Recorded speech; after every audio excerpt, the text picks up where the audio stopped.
The night grows cold, shadows lengthen, a chill wind whispers through the trees, carrying the scent of decaying leaves and the promise of something unsettling. It's Halloween night, a time for ghouls and goblins, for tricks and treats. But beneath the surface of this festive night lurks something ancient, something primal.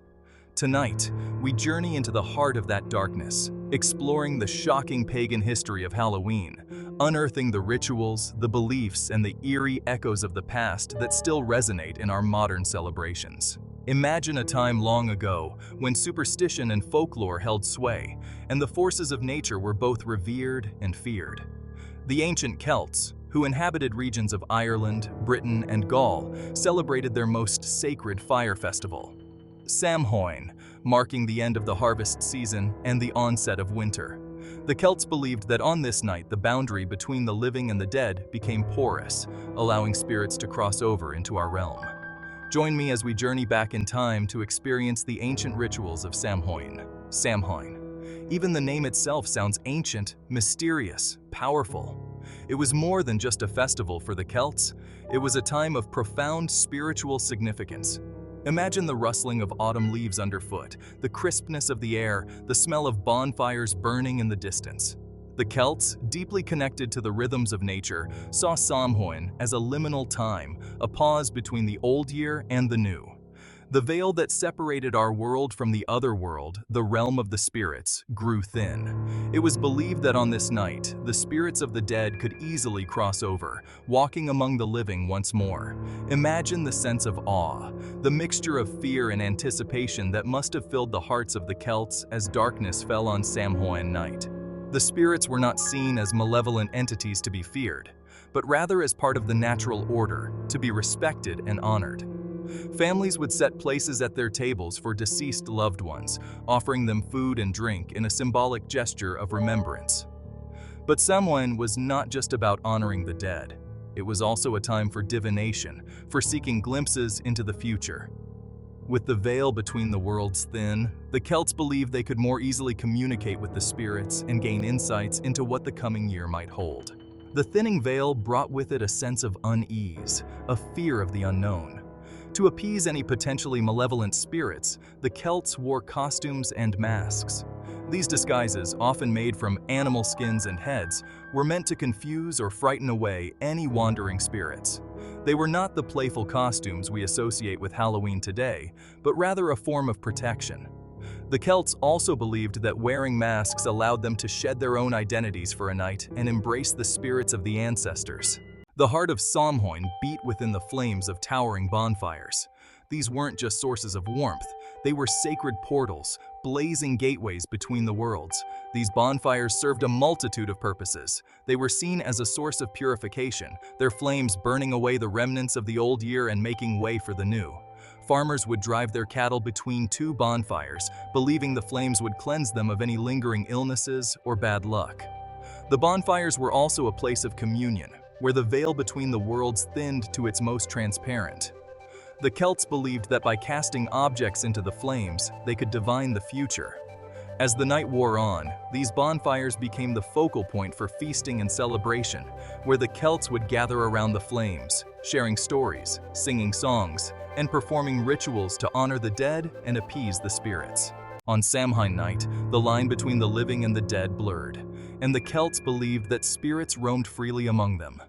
Imagine draping yourself in animal skins, the rough texture against your bare skin, the musky scent filling your nostrils. These costumes weren't meant to be cute or funny. They were designed to frighten and confuse malevolent spirits, to make them think twice about approaching. Disguise was a form of survival, a way to blend in with the spirit world and avoid being recognized. It was a way to say, "I am one of you," to the spirits, to avoid their attention, their potential wrath. By donning the guise of animals and spirits, the Celts believed they could tap into the power of the other world, embodying the spirit of a wild animal, the raw energy coursing through their veins. The veil between worlds was at its thinnest on Samhain night. To appease the spirits, to ensure their favor and protection, the Celts made offerings. Imagine yourself stepping outside on Samhain night, a basket laden with the bounty of the recent harvest. Apples, nuts, freshly baked bread. perhaps a jug of cider. These were not mere tokens, they were gifts, offerings to the spirits, a way to ensure their goodwill and to thank them for their protection. Food was left at the edges of villages and fields, places where the boundary between worlds was particularly porous. Some offerings were even burned in the bonfires, the smoke carrying their essence up to the heavens. These offerings were a tangible expression of the Celts' deep connection to the natural world and their belief in the interconnectedness of all things. As the centuries marched on, the ancient world underwent a seismic shift. The Roman Empire crumbled, and with its fall came the rise of a new faith, Christianity. The old gods and goddesses, once worshipped with such fervor, were slowly pushed aside, replaced by the figure of Christ and the teachings of the Bible. The early Christian missionaries faced a daunting task, converting a people deeply rooted in their traditions, their connection to the land, and their belief in the old gods. And so, a fascinating process of adaptation began, a merging of pagan and Christian traditions, a blending of the old and the new. The festival of Samhain, with its emphasis on death, spirits, and the otherworld, posed a particular challenge to the early Christians. The Church declared November 1st as All Saints' Day, a day to honor all Christian saints, known and unknown. The day before All Saints' Day, October 31st, became known as All Hallows' Eve. Over time, All Hallows' Eve was shortened to Halloween, and the ancient festival of Samhain, though officially condemned, lived on in a new, Christianized form. Many of the customs associated with Samhain were also absorbed into the celebration of Halloween. The bonfires, once sacred portals to the otherworld, became bonfires to ward off evil spirits. The costumes and masks, once worn for protection and anonymity, became costumes of saints and biblical figures.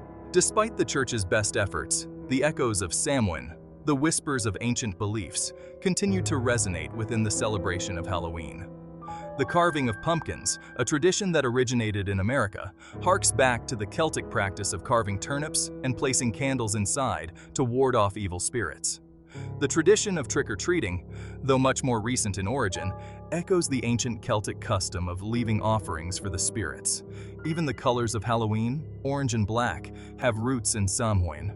Halloween, as we know it today, didn't simply spring forth fully formed from the mists of time. No, it took a transatlantic voyage, carried across the ocean by waves of immigrants seeking new beginnings in the New World. Imagine those ships, laden with not just possessions but memories, traditions, and echoes of ancient fears and celebrations. In the melting pot of America, Halloween, like so many other traditions, was transformed once more. It shed some of its overtly religious overtones, becoming more of a secular holiday, a time for fun, for mischief, for embracing the thrill of the eerie and the macabre. The vast American landscape, with its sprawling forests, its dark and mysterious corners, provided fertile ground for Halloween to take root and flourish. Imagine the stories whispered around campfires, tales of witches and ghosts, of creatures lurking in the shadows, their roots reaching back to the old world, now taking on new life in the new. The rise of mass media, particularly in the 20th century, played a pivotal role in shaping the modern celebration of Halloween. Movies, television shows, and magazines spread the iconography of Halloween far and wide. Jack-o'-lanterns, witches on broomsticks, black cats, and spooky costumes became ubiquitous symbols of the holiday. Imagine the flickering images on the silver screen, the spooky tales told on the radio waves, seeping into the collective consciousness, shaping our perception of what Halloween should be. Halloween in America evolved into a unique blend of ancient traditions and modern sensibilities. It became a time for children to revel in the thrill of dressing up, of knocking on doors and demanding treats, of indulging in a bit of harmless mischief.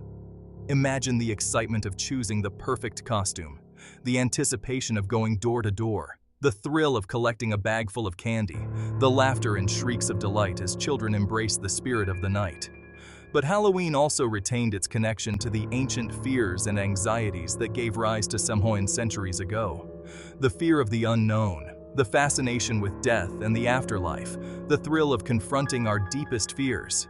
These primal instincts found new expression in the haunted houses, the scary movies, the spooky stories shared around campfires, and on dark, stormy nights. Imagine the adrenaline rush of navigating a haunted house, the jump scares, the eerie sound effects, the feeling of your heart pounding in your chest as you confront your deepest fears. Halloween, in its modern incarnation, became a kind of sanctioned rebellion, a time to break social norms, to indulge in a bit of harmless mischief, to embrace the darker side of our nature. It's a time when we can confront our fears, laugh in the face of death, and celebrate the cycle of life, death, and rebirth. So, there you have it, dear listeners, the strange and winding journey of Halloween, from its ancient pagan roots to its modern incarnation. It's a story of transformation, of adaptation, of the enduring power of tradition, even as it's reshaped and reinterpreted over time. But perhaps the most fascinating aspect of Halloween is not its history, but its continued relevance in the 21st century. Why, in an age of reason and science, do we still cling to these ancient rituals, these echoes of a time when the world seemed full of magic and mystery? Perhaps it's because, deep down, we still crave a connection to something bigger than ourselves. Perhaps it's because the veil between the worlds, though seemingly more solid now, still feels tantalizingly thin at times. Or perhaps it's simply because Halloween provides a much-needed release, a time to shed our inhibitions, to embrace the strange and the spooky, to revel in the thrill of the unknown. Whatever the reason, Halloween continues to captivate our imaginations, to ignite our sense of wonder, and to remind us that some traditions, like the spirits themselves, never truly die. They simply transform, adapt, and find new ways to haunt us. As the last embers of the bonfires fade and the jack-o'-lanterns flicker out, we're left with a lingering sense of wonder. Halloween, born from ancient fears and rituals, has transcended time, evolving into a celebration that continues to grip our imaginations. Imagine, if you will, the faint echoes of laughter and shrieks of delight, the ghostly whispers of costumes rustling in the night, the bittersweet scent of autumn leaves clinging to the air. What is it about Halloween that continues to fascinate us, to draw us in year after year? Is it the thrill of confronting our fears, of staring into the abyss and laughing in the face of the unknown? Or is it something deeper, a primal yearning to connect with the ancient rhythms of life and death, to honor the cycle of beginnings and endings that governs all things? Perhaps it's the permission Halloween grants us to shed our inhibitions, to embrace the strange and the spooky, to step outside the boundaries of our everyday lives and into a realm where anything seems possible. For one night, we can be whoever we want, creatures of myth and legend, heroes and villains, ghosts and ghouls. This night of revelry, of mischief and macabre, allows us to confront our mortality, to dance with the darkness, and emerge blinking into the dawn forever changed. Halloween, like the ancient festival of Samhain from which it sprang, is a time when the veil between the worlds feels thin. It's a time when we can almost believe in the impossible, when the shadows seem to whisper secrets, and the wind carries with it the murmurs of spirits long gone. We gather in darkened rooms, huddled around flickering screens, eager to be scared, to feel that delicious shiver of fear run down our spines. We tell ghost stories, recounting tales of haunted houses, of restless spirits, of encounters with the unknown. These stories, passed down through generations, connect us to our ancestors, to those who came before us and trembled at the same shadows, wondered at the same mysteries. Halloween allows us to confront our fears, to give voice to the anxieties that haunt us, not just on this night, but throughout the year. It's a cathartic release, a way to acknowledge the darkness that exists within us all, and to emerge from that confrontation feeling strangely invigorated, strangely alive. For on Halloween, we realize that the darkness is not something to be feared, but something to be embraced, something that makes the light all the more precious. As the years go by, Halloween will continue to evolve, to adapt to the changing times. New traditions will emerge, old ones will be reinterpreted, and the celebration will take on new forms. But one thing is certain, the spirit of Halloween, the spirit of Samhain, will endure. For Halloween is more than just a holiday. It's a state of mind, a willingness to embrace the unknown, to find beauty in the macabre, to celebrate the cycle of life and death. It's a reminder that the world is a stranger, more wondrous place than we often give it credit for, and that sometimes the most important truths are hidden in the shadows. So, dear listeners, as you extinguish the last candle, as you shed your costumes and return to the mundane world, remember the lessons of Halloween. Remember the thrill of confronting your fears, the joy of letting go, the power of embracing the unknown. And remember that the veil between the worlds, though seemingly impenetrable, is often thinner than we think. Until next time, sleep tight, if you dare. Remember, be captivated, terrified, and intrigued. Stay curious, stay brave, stay haunted. Thanks for watching.